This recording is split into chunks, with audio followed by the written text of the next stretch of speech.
mudiwa wangu. Listen.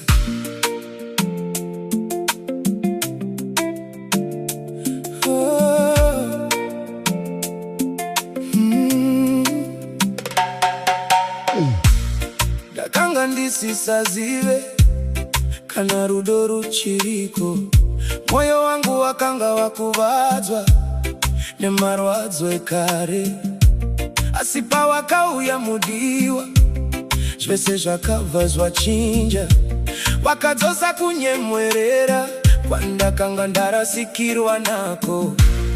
Kana vanhu vakabvunza chichinoita ndifare, ndinongotaura zita rako nekuti ndiwe chete.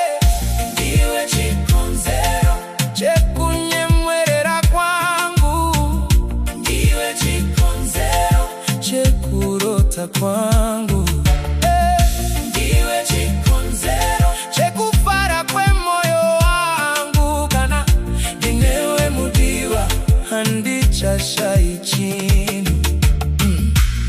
Mangwanani kana ndamuka ndinotanga kufunga iwe, manheru kana ndavata ndinorota ndinewe.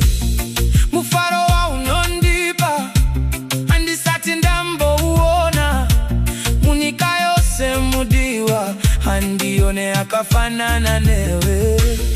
Kana vanhu vakabvunza chichinoita ndifare, ndinongotaura zita rako nekuti ndiwe chete. Ndiwe chikonzero chekunyemwerera kwangu, ndiwe chikonzero chekurota kwangu, ndiwe chikonzero chekufara kwemoyo wangu. Kana ndinewe mudiwa handichashayi chinhu.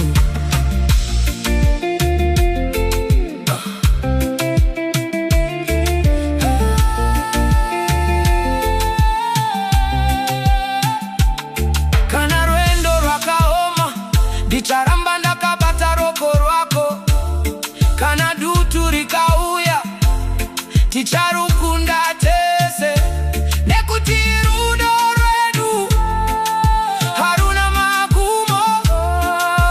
Solta isedu akasunga nekuzinga peri, ndiwe chikonzero chekunyemwerera kwangu, ndiwe chikonzero chekurota kwangu, ndiwe chikonzero chekufara kwemoyo wangu. Kana ndinewe mudiwa handichashayi chinhu. Ndiwe chikonzero chekufema kwangu,